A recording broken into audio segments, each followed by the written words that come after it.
ನಮಸ್ತೆ ಸ್ನೇಹಿತರೆ.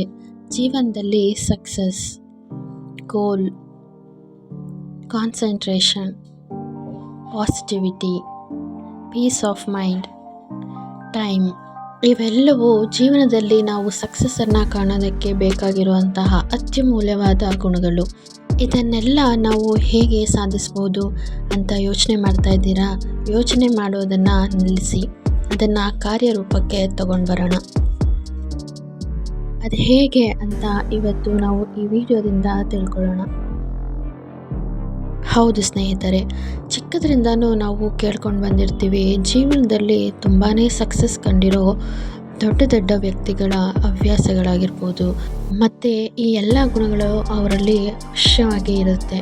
ಹೇಗೆ ಅವರು ಇದನ್ನೆಲ್ಲ ಸಾಧಿಸಿದರು ಅಂತ ನಮ್ಮಲ್ಲೇ ನಾವು ಪ್ರಶ್ನೆನ ಹಾಕೊಳ್ಳೋದಾದರೆ, ದಿನಚರಿ, ಅವರ ದಿನನಿತ್ಯದ ಹವ್ಯಾಸಗಳೇ ಅವರ ಸಕ್ಸಸ್ಗೆ ಕಾರಣ. ಹೌದು ಫ್ರೆಂಡ್ಸ್, ಆ್ಯಪಲ್ ಸಂಸ್ಥೆಯ CEO ಆದಂಥ ಟಿಮ್ ಕುಕ್ ಅವರು ಬೆಳಿಗ್ಗೆ ಅವರ ದಿನವನ್ನು 6 ಗಂಟೆಗೆ ಶುರು ಮಾಡ್ತಾರೆ. ಡಿಸ್ನಿ ಕಂಪ್ನಿಯ CEO ಬಾಬ್ ಐಗರ್ ಇವರು ತಮ್ಮ ದಿನವನ್ನು 4 ಗಂಟೆಗೆ ಶುರು ಮಾಡ್ತಾರೆ.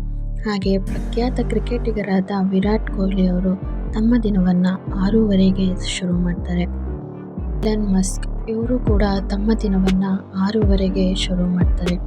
ಹೀಗೆ ಹಲವಾರು ಬಿಲಿಯನಿಯರ್ಸ್ ಆಗಿರ್ಬೋದು ತಮ್ಮ ದಿನವನ್ನು ಅವರು ಬೇಗನೆ ಶುರು ಮಾಡ್ತಾರೆ. ಇದರಿಂದ ಆಗೋ ಲಾಭಗಳೇನು, ನಮ್ಮ ದಿನನಿತ್ಯದ ಚಟುವಟಿಕೆಗಳಲ್ಲಿ ಇದು ಎಷ್ಟು ಪರಿಣಾಮವನ್ನು ಬೀರುತ್ತೆ ಅನ್ನೋದನ್ನು ಈ ವಿಡಿಯೋ ಮುಖಾಂತರ ತಿಳ್ಕೊಳ್ಳೋಣ ಬನ್ನಿ. ನಿಜಕ್ಕೂ ಸ್ನೇಹಿತರೆ, ಬೆಳಗ್ಗೆ ಬೇಗ ಏಳೋದ್ರಿಂದ ಸಾಕಷ್ಟು ಲಾಭಗಳಿವೆ. Benefit number 1, concentration power. ಬೆಳಗ್ಗೆ 4 ಅಥವಾ 5 ಗಂಟೆ ಸಮಯನ ನಾವು ಬ್ರಾಹ್ಮಿ ಮುಹೂರ್ತ ಅಂತ ಕರಿತೀವಿ. ಬಟ್ ಸೈಂಟಿಫಿಕ್ ಆಗಿ ಇದರ ರೀಸನ್ ಏನಂದರೆ, ಇಡೀ ರಾತ್ರಿ ಪೂರ ನಮ್ಮ ಮೈಂಡು ರೆಸ್ಟ್ನಲ್ಲೇ ಇರುತ್ತೆ, ಅಂದರೆ ನಿದ್ರೆಗೆ ಜಾರಿರ್ತೀವಿ. ನಾವು ಯಾವುದೇ ರೀತಿ ಕೆಲಸ ಕಾರ್ಯನಾಗಲಿ ಮಾಡ್ತಿರೋದಿಲ್ಲ. ಸೊ ಬೆಳಿಗ್ಗೆ ಎದ್ದ ತಕ್ಷಣ ನಮ್ಮ ಬ್ರೈನ್ ಸೆಲ್ಸ್ ತುಂಬಾ ಆ್ಯಕ್ಟಿವ್ ಆಗಿ ಇರುತ್ತೆ. ಸೊ ಈ ಟೈಮ್ನಲ್ಲಿ ನಾವು ನಮ್ಮ ಕೆಲಸಗಳನ್ನು ಮಾಡೋದ್ರಿಂದ ಬೇಗನೆ ಕೆಲಸ ಮುಗಿಯುತ್ತೆ. ಹಾಗೆ ಈ ಟೈಮ್ ಏನಿದೆಯಲ್ಲ, 4ರಿಂದ 5 ಗಂಟೆ ಇದೆ ಬೆಸ್ಟ್ ಟೈಮ್ ಫಾರ್ ಲರ್ನಿಂಗ್ ಅಂತ ಕೂಡ ಕರೀತಾರೆ. ಯಾಕಂದರೆ ನಮ್ಮ ಬ್ರೈನ್ ಸೆಲ್ಸ್ ಅತಿ ಹೆಚ್ಚು ಆ್ಯಕ್ಟಿವ್ ಆಗಿರೋ ಟೈಮ್ ಅಂದರೆ ಇದೇನೆ. Benefit number 2, positive thinking. ಹೌದು, ಬೆಳಿಗ್ಗೆನೇ ಬೇಗ ಎದ್ದು ನಮ್ಮ ಕೆಲಸಗಳನ್ನು ಮುಗಿಸ್ಕೊಳ್ಳೋದ್ರಿಂದ ನಮಗೆ ದಿನವಿಡೀ ಟೈಮು ಜಾಸ್ತಿ ಸಿಗುತ್ತೆ. ಆದ್ದರಿಂದ ನಮ್ಮಲ್ಲಿ ಪಾಸಿಟಿವ್ ಥಿಂಕಿಂಗ್ ಅನ್ನೋದು ಸ್ಟಾರ್ಟ್ ಆಗುತ್ತೆ. ನಮ್ಮ ಮೈಂಡ್ ಪಾಸಿಟಿವ್ ಆಗಿ ವರ್ಕ್ ಮಾಡೋಕ್ಕೆ ಸ್ಟಾರ್ಟ್ ಆಗುತ್ತೆ. ನೀವು ನಿಮ್ಮ ದಿನವನ್ನು 6 ಗಂಟೆಗೆ ಶುರು ಮಾಡ್ತಾಯಿದ್ರಿ ಅಂತ ಅಂದ್ಕೊಳ್ಳಿ. ನಾಳೆಯಿಂದ 4 ಗಂಟೆಗೆ ಶುರು ಮಾಡಿ. ಇದರಿಂದ ನಮಗೆ ದಿನದಲ್ಲಿ 2 ಅವರ್ ಎಕ್ಸ್ಟ್ರಾ ಸಿಕ್ಕಂಗೆ ಆಗುತ್ತೆ. ನಮ್ಮ ಪ್ರೊಡಕ್ಟಿವಿಟಿ ಕೂಡ ಜಾಸ್ತಿ ಮಾಡ್ಕೊಳ್ಬೋದು. Benefit number 3, distraction free time. ಹೌದು, ಸಾಮಾನ್ಯವಾಗಿ ನಮ್ಮ ದಿನಚರಿಯಲ್ಲಿ ನಮಗೆ ಸಾಕಷ್ಟು ಕಾಲ್ಗಳು ಬರ್ತವೆ. ಅವ್ರ ಜೊತೆ ಮಾತಾಡ್ತಾ ನಾವು ಟೈಮ್ನ ವ್ಯರ್ಥ ಮಾಡ್ತೀವಿ. ನಮ್ಮ ತಲೆ ಇನ್ನೆಲ್ಲೋ ಓಡ್ತಾ ಇರುತ್ತೆ, ನಮ್ಮ ಗೋಲ್ನ ಕಡೆ ಫೋಕಸ್ ಮಾಡೋಕ್ಕಾಗೋದಿಲ್ಲ. ಆದರೆ ಬೆಳಗಿನ ಜಾವ ಹೀಗೆ ಆಗೋದಿಲ್ಲ, ನಮ್ಮ ಗೋಲ್ನ ಕಡೆ ನಾವು ಫೋಕಸ್ ಮಾಡ್ಬೋದು.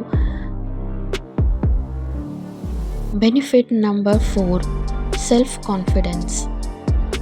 ಹೌದು ಸ್ನೇಹಿತರೆ, ಬೆಳಗ್ಗೆನೇ ಬೇಗ ಎದ್ದು ನಾವು ನಮ್ಮ ಕೆಲಸ ಕಾರ್ಯಗಳ ಕಡೆ ಫೋಕಸ್ ಮಾಡೋದಾದರೆ ನಮ್ಮಲ್ಲಿ ಸೆಲ್ಫ್ ಕಾನ್ಫಿಡೆನ್ಸ್ ಅನ್ನೋದು ಜಾಸ್ತಿ ಆಗ್ತಾ ಹೋಗುತ್ತೆ. ದಿನ ನಾವು ಹೊಸ ಚಿಂತನೆಗಳನ್ನು ಮಾಡೋದಕ್ಕೆ ಶುರು ಮಾಡ್ತೀವಿ. ಹಾಗೆ ಹೊಸ ಪ್ರಯತ್ನಗಳಿಗೂ ನಾವು ಶುರು ಮಾಡ್ತೀವಿ. ಇದರಿಂದ ನಮ್ಮಲ್ಲಿ ಸೆಲ್ಫ್ ಕಾನ್ಫಿಡೆನ್ಸ್ ಅನ್ನೋದು ಖಂಡಿತ ಜಾಸ್ತಿ ಆಗುತ್ತೆ.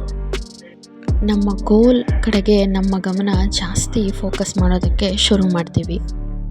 Benefit number 5, high productivity. ಹೌದು ಸ್ನೇಹಿತರೆ, ಬೆಳಿಗ್ಗೆ ಬೇಗ ಎದ್ದೇಳೋದ್ರಿಂದ ಇದೊಂದು ಟಾಪ್ ಬೆನಿಫಿಟ್ ಅಂತಲೇ ಹೇಳ್ಬೋದು. ಕೆಲಸಕ್ಕೆ ಹೊರಗಡೆ ಹೋಗೋರು, ಆಫೀಸ್ನಲ್ಲಿ ಕೆಲಸ ಮಾಡೋರು ತಮ್ಮ ವರ್ಕ್ ಮೇಲೆ ಮೋರ್ ಫೋಕಸ್ಡ್ ಆಗಿ ಇರ್ಬೋದು. ಇದರಿಂದ ಅವರ ಪ್ರೊಡಕ್ಟಿವಿಟಿ ಕೂಡ ಜಾಸ್ತಿ ಆಗುತ್ತೆ. ಇದರಿಂದಾಗಿ ನೀವು ಮೋರ್ ಕಾನ್ಫಿಡೆಂಟ್ ಫೀಲ್ ಮಾಡ್ತೀರಾ. ಇತರರಿಗಿಂತ ಜಾಸ್ತಿ ಕೆಲಸಗಳಲ್ಲಿ ತೊಡಗ್ತೀರಾ. ಅವರಿಗಿಂತ ನೀವು ಅಟ್ರಾಕ್ಟಿವ್ ಆಗಿರ್ತೀರ.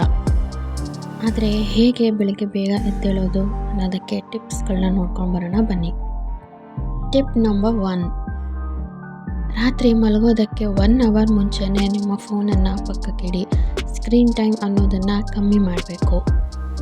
ಟಿಪ್ ನಂಬರ್ 2, ನಾಳೆ ಬೆಳಿಗ್ಗೆ ಬೇಗ ಎದ್ದೇಳಬೇಕು ಅಂದರೆ ಅದಕ್ಕೆ ಹಿಂದಿನ ದಿನವೇ ಒಂದು ಪ್ಲ್ಯಾನ್ನ ಸೆಟ್ ಮಾಡ್ಕೊಳ್ಬೇಕು. ಆ ಪ್ಲ್ಯಾನ್ನ ಬರೆದಿಡೋ ಅಭ್ಯಾಸವನ್ನು ಮಾಡ್ಕೊಳ್ಬೇಕು. ಅದು ವ್ಯಾಲ್ಯೂಯಬಲ್ ರೀಸನ್ ಆಗಿ ಇರಬೇಕು. ಅದು ನಮ್ಮ ನಿದ್ದೆಯನ್ನು ಕೆಡಿಸಿ ಎದ್ದು ಕೂತ್ಕೊಳ್ಳೋ ಹಾಗೆ ಮಾಡಬೇಕು. ಟಿಪ್ ನಂಬರ್ 3, ಬೆಳಿಗ್ಗೆ ಬೇಗ ಎದ್ದೇಳಬೇಕು ಅಂತ ಅಂದರೆ ಮಲ್ಟಿಪಲ್ ಟೈಮ್ಸ್ ಅಲಾರಮ್ನ ಸೆಟ್ ಮಾಡ್ಕೊಳ್ಬೇಕು. ನಾವು ಎದ್ದೇಳೋ 1 ಅವರ್ ಮುಂಚೆ ಅಥವಾ ಅರ್ಧ ಗಂಟೆ ಮುಂಚೆ ಮಲ್ಟಿಪಲ್ ಟೈಮ್ಸ್ ಸೆಟ್ ಮಾಡೋದ್ರಿಂದ ನಮ್ಮನ್ನು ಅದು ಬೇಗನೆ ಎಚ್ಚರ ಮಾಡುತ್ತೆ. ಎದ್ದ ತಕ್ಷಣ 1 ಗ್ಲಾಸ್ ನೀರನ್ನ ಕುಡಿಯೋದು ಅಥವಾ ತಣ್ಣೀರಿನಿಂದ ಮುಖವನ್ನು ತೊಳ್ಕೊಂಡ್ರೆ ನಮ್ಮ ನಿದ್ದೆ ಖಂಡಿತ ಮಾಯವಾಗುತ್ತೆ. ಇದೆಲ್ಲದಕ್ಕಿಂತ ಮೀರಿದ್ದು ನಮ್ಮ ಮನಸ್ಸು ಮತ್ತು ನಮ್ಮ ಕನಸುಗಳು. ನಮ್ಮ ಕನಸುಗಳನ್ನು ನನಸು ಮಾಡಿಕೊಳ್ಬೇಕು ಅಂದರೆ ನಾವು ಈ ರೀತಿಯ ಹೊಸ ಪ್ರಯತ್ನಗಳನ್ನು ಮಾಡಲೇಬೇಕಾಗುತ್ತೆ. ನಮ್ಮ ದಿನಚರಿಯಲ್ಲಿ ಅಳವಡಿಸ್ಕೊಳ್ಬೇಕಾಗುತ್ತೆ. ಇದರಿಂದ ನಮ್ಮ ಗುರಿಯನ್ನು ಕೂಡ ತಲುಪಲು ಸಾಧ್ಯ ಆಗುತ್ತೆ. ಈ ವಿಡಿಯೋ ನಿಮಗೆ ಸ್ವಲ್ಪನಾದರೂ ಉಪಯುಕ್ತ ಆಗಿದೆ ಅಂತ ಭಾವಿಸಿದ್ದಲ್ಲಿ ನನಗೆ ಎಸ್ ಅಂತ ಕಾಮೆಂಟ್ಸ್